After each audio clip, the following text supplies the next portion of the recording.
السلام علیکم ورحمۃ اللہ وبرکاتہ. ان الحمد للہ والصلاة والسلام علی رسول اللہ اما بعد. اعوذ باللہ من الشیطان الرجیم. بسم اللہ الرحمن الرحیم. لهم دار السلام عند ربهم وهو وليهم بما كانوا يعملون. محترم طلباء عزیز اور علماء کرام، یقیناً مجھے آپ کے درمیان آ کر بڑی خوشی ہوئی کہ آپ آپس میں ملاقات اور پھر اپنے ساتھی عبدالودود اکرمی عمری مدنی رحمۃ اللہ علیہ کی تعزیت کے لیے یہاں پر جمع ہوئی. عبدالودود اکرمی کے تعلق سے مجھ سے زیادہ آپ جانتے ہیں، کیونکہ آپ ان کے ساتھ ایک طویل عرصہ طالب علمی کا گزار چکے ہیں. آپ کا ان کے ساتھ اٹھنا بیٹھنا اور بے تکلف ان کے ساتھ آپ کی مجلسیں رہی. بہت ساری باتیں آپ خود جانتے ہیں اور صبح سے آپ نے ان باتوں کو دہرایا اور ان باتوں کو اپنے ساتھیوں کے سامنے رکھا ہے. عبدالودود اکرمی، ان کی بھی کچھ یادیں، دو چار باتیں ہمیں بھی یاد رہ گئی. جب وہ جامعہ دارالسلام آئے، چھوٹے سے تھے، تیسری جماعت میں ان کا داخلہ ہوا. ان کے والد ہمیشہ ان سے ملاقات کے لیے کسی نہ کسی بہانے جامعہ آتے تھے. سال میں 1 مرتبہ 2 مرتبہ. ان کے والد کے مولانا ابوالبیان حماد عمری حفظہ اللہ سے بڑے گہرے تعلقات تھے، بلکہ وہ خود بھی جامعہ میں تیسری یا چوتھی جماعت تک تعلیم حاصل کر چکے تھے. عبدالودود اکرمی کے والد جب بھی وہ آتے، مولانا حماد صاحب کے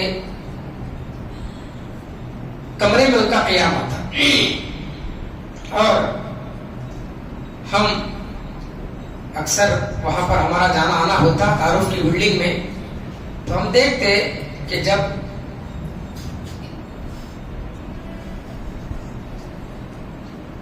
عبدالودود اکرمی کے والد آتے،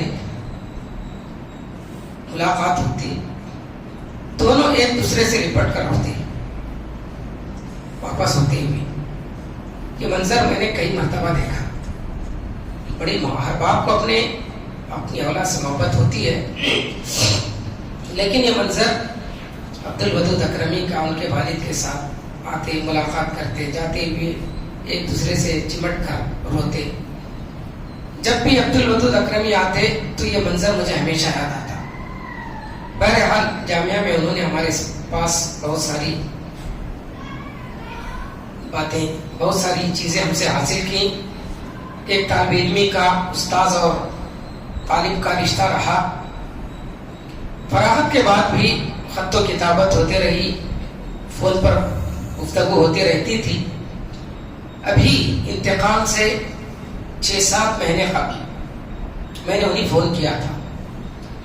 جمعیت ابنائے قدیم کی شاخ بھٹکل میں قائم کرنے کے لیے جب ان سے گفتگو ہوئی تو وہ اس وقت اس مرض میں مبتلا ہو چکے تھے اور وہ اسپتال میں موجود تھے، بیڈ پر تھے. ابھی ان کو ان کے اس مرض کی اطلاع نہیں دی گئی تھی.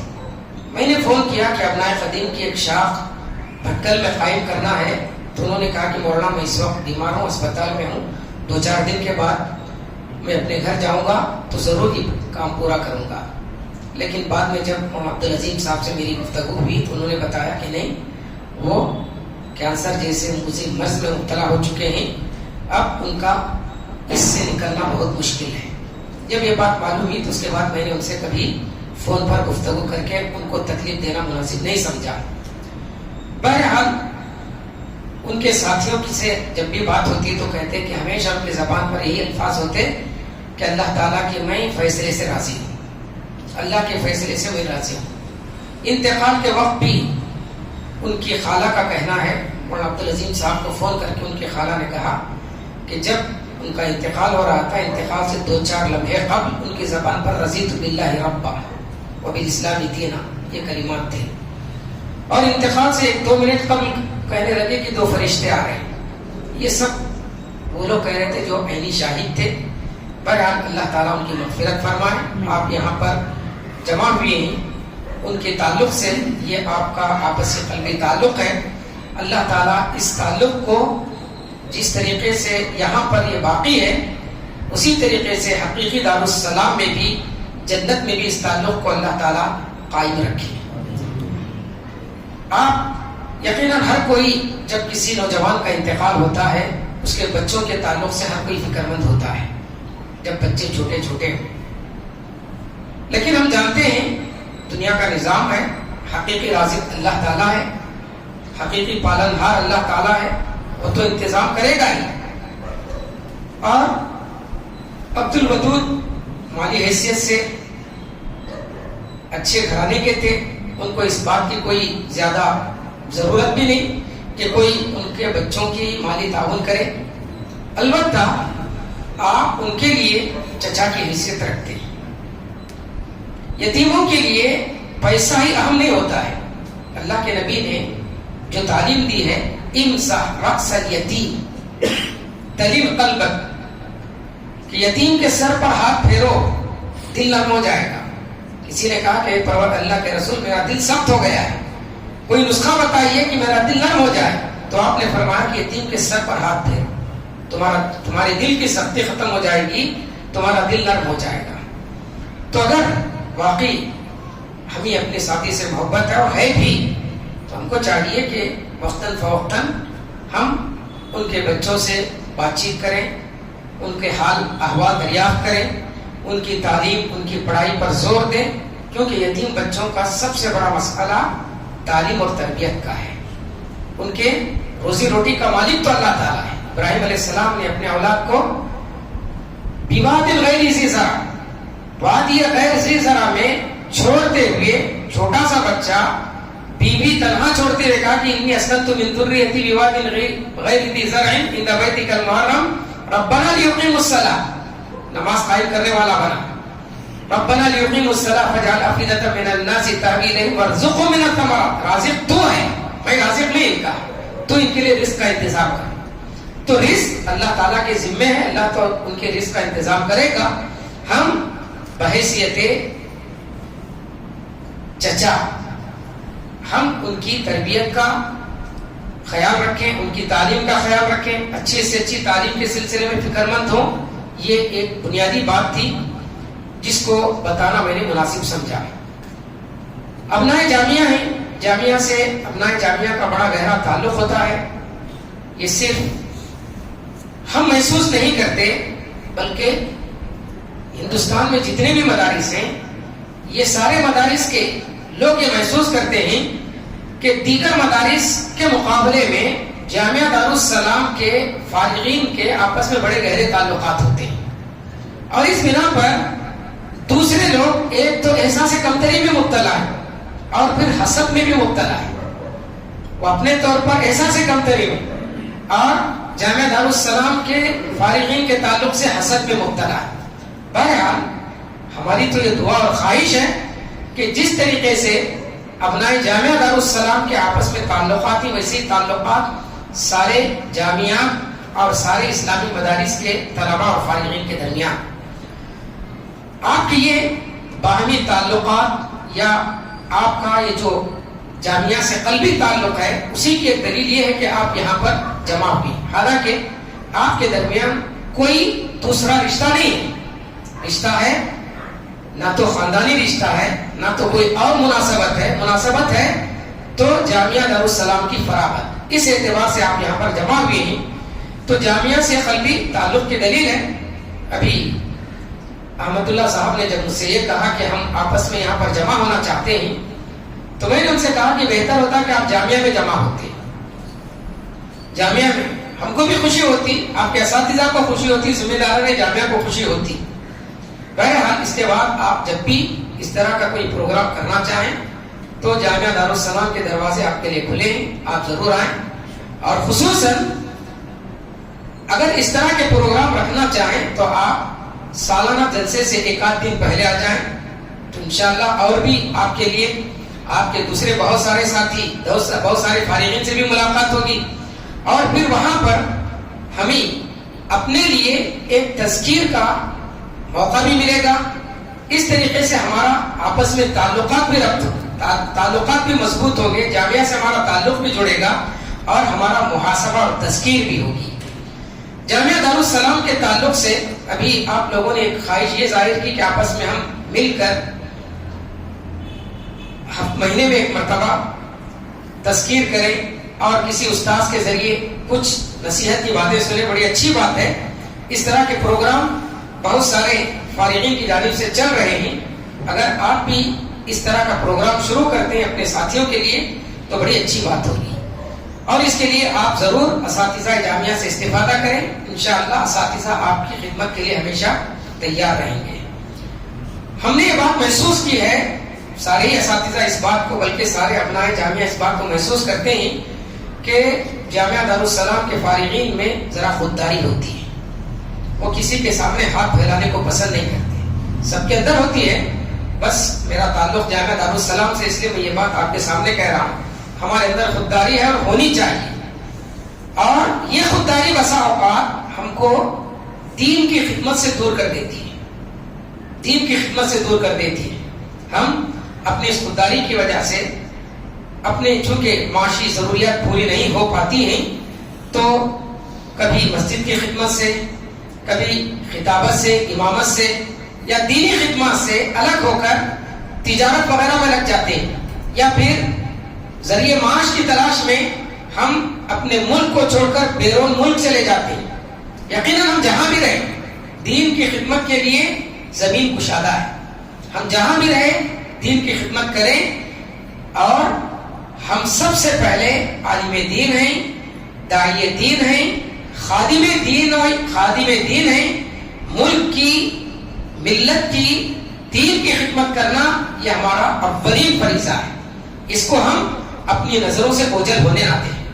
ہم بڑے سے بڑے تاجر بنے، بڑے سے بڑے انجینئر بنے، ہم دنیا میں ترقی کے اعلیٰ مدارج پر فائز ہوں، لیکن اس سے پہلے ہم مسجد کے امام ہیں، مسجد کے خطیب ہیں، بلکہ مکتب کے صبح اور شام جو مکتب پڑھتے ہیں طلبہ، اس مکتب کے ہم مدرس ہیں.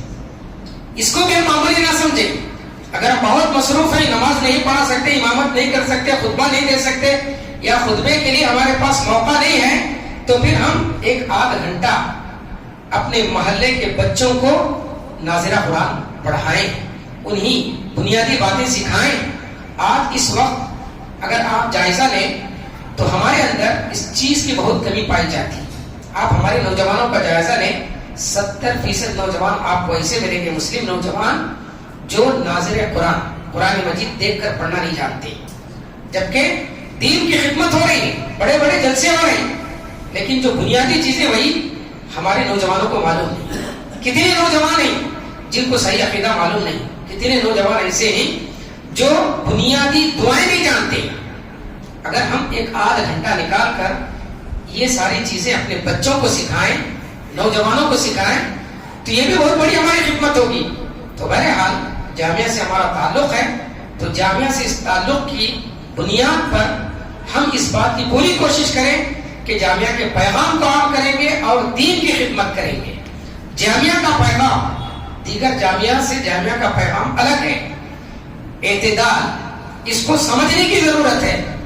یہ عین کتاب و سنت کا مزاج ہے. آج سے چند سال پہلے تک اس کا مذاق اڑایا جاتا تھا اعتدال کا، لیکن آج سارے مکاتب فکر کے لوگ اس چیز کو محسوس کر رہے ہیں، اس پر کانفرنسیں ہو رہی، بلکہ وہ ادارے اور وہ جماعتیں اور جمعیتیں جو اس کا مذاق اڑاتے تھے، آج ان کے اس پر کانفرنسیں ہو رہی.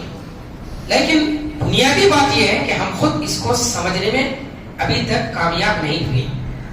ہم طلبا کو، خصوصاً فارغین جامعہ کو چاہیے کہ مزاج اعتدال کو سمجھیں. یہ مزاج دین ہے، دین کا مزاج ہے.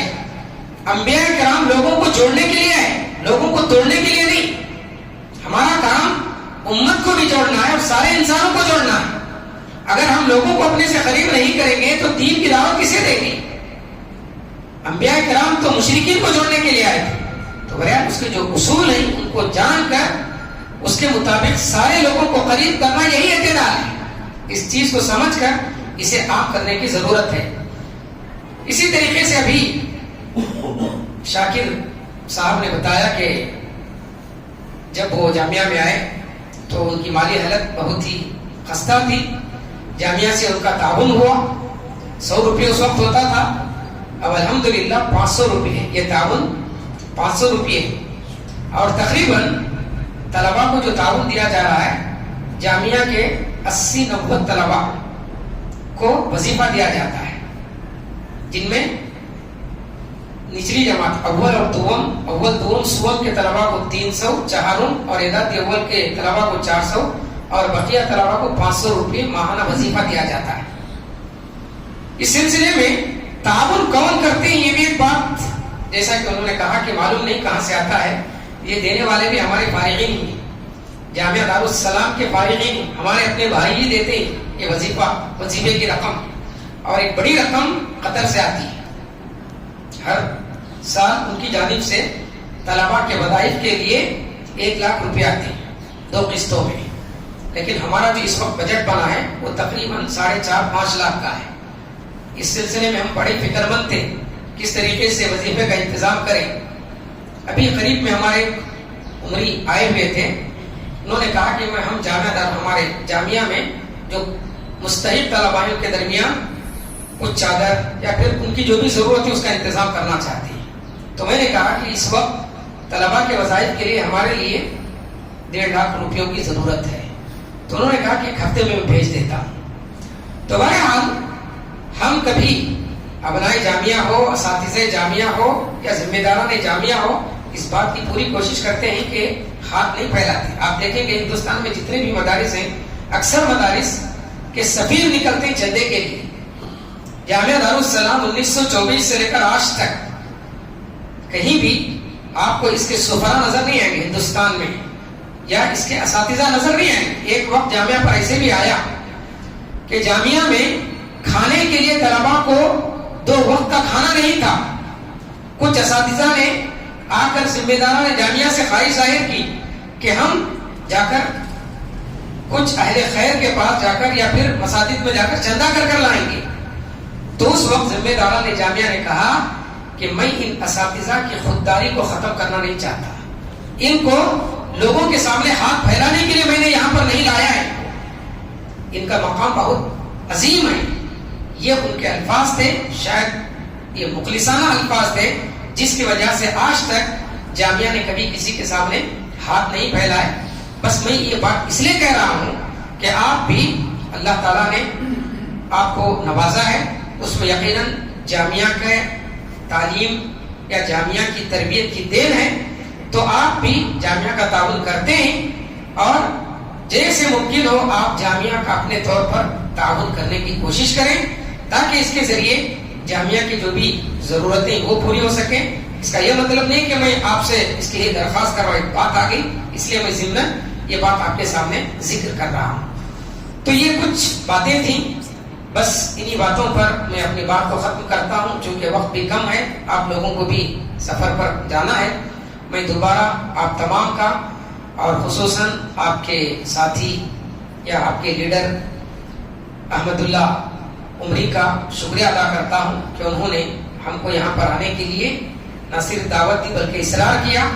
شاید ان کا اصرار اور خلوص تھا جس کی وجہ سے ہم یہاں پر حاضر ہوئے, ورنہ اس وقت جو مصروفیات ہیں ان مصروفیات میں وقت نکالنا ہمارے لیے مشکل تھا. بس انہی باتوں پر میں اپنی بات کو ختم کرتا ہوں. اللہ تعالیٰ سے دعا ہے کہ اللہ تعالیٰ ہم سب کو دین کا سچا خادم بنائے. جہاں بھی ہم رہیں, جس حالت میں بھی رہیں, ہم کو دین کی خدمت کرتے رہنے کی توفیق عطا فرمائے. آمین. وآخر دعوانا ان الحمد للہ رب العالمین.